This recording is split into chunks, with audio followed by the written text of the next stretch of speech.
How to revise long version.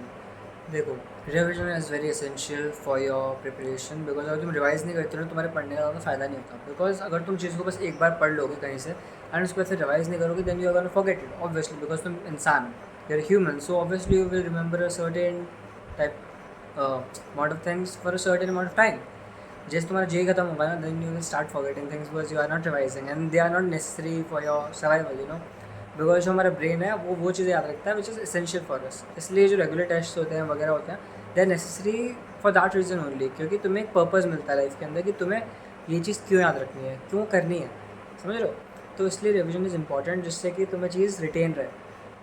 क्योंकि अब जैसे मान लो मैंने बहुत पहले वेक्टर्स पढ़ा था, but I still remember it because it is fucking easy. And easy ना भी हो तो रोटेशन है, रोटेशन के भी सारे फॉर्मुलाज मेरे दिमाग में रहेंगे, सारे मोमेंट ऑफ इनर्शिया मेरे दिमाग में रहेंगे, बिकॉज मैंने रिवाइज करा था जब जरूरत थी। Now I don't even need to turn the pages up and down, I just remember them. And how do I remember them, why do I remember them, because मैंने रिवाइज किया था। ठीक है, तो revision is very essential and you would know that obviously, but मैंने बता दिया वापस कि एसेंशियल क्यों होता है, जिससे कि तुम्हारी मसल मेमोरी डेवलप हो। मसल मेमोरी पर मैं नहीं वीडियो बना पाया, अब तक बनाऊंगा वापस में। मसल मेमोरी वैसे अगर शॉर्ट में बोलूँ तो बेसिकली तुम्हारे हाथ खुद ही चलेंगे एंड क्वेश्चन हो जाएंगे एंड तुम्हें मार्क्स मिल जाएंगे and that's all what you want, right. Most of the kids want that only.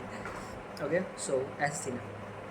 तो अब रिवाइज़ करते कैसे हैं। रिवाइज़ करने के लिए देखो, जो तुमने चीज़ पढ़ रखी है ना, जो तुमसे मतलब दिल के पास नहीं, दिल के पास नहीं है, मतलब जो चीज़ तुमने पढ़ रखी है already which you are familiar with, तुम्हें वही चीज़ वापस देखोगे तो दिमाग जो है अपना वो रिटेन नहीं, मतलब बेसिकली उसको रिकॉल कर पाता है एंड फिर वो अपनी डीप मेमोरी में चले जाता है, बेसिकली लॉन्ग टर्म मेमोरी में चले जाता है फॉर वाइल ऑब्वियसली। और ऐसा नहीं 10 साल बाद तक याद रहेगा तुम्हें, for a while it goes into the long term memory, जिससे तुम्हें हेल्प मिलती है। ठीक है, तो जो चीज़ तुमने पढ़ रखी है ऑलरेडी, जैसे तुमने कोचिंग नोट्स अपने देख रखे होंगे एक बार, बिकॉज तुमने तो बनाया और किसने बनाया है ना। तो क्या कहते हैं, तुम अपने नोट्स को वापस पढ़ो, जो उसमें क्वेश्चंस तुमने करे थे, टीचर्स ने करवाए थे, उनको वापस करो खुद से, आंसर नहीं देखना।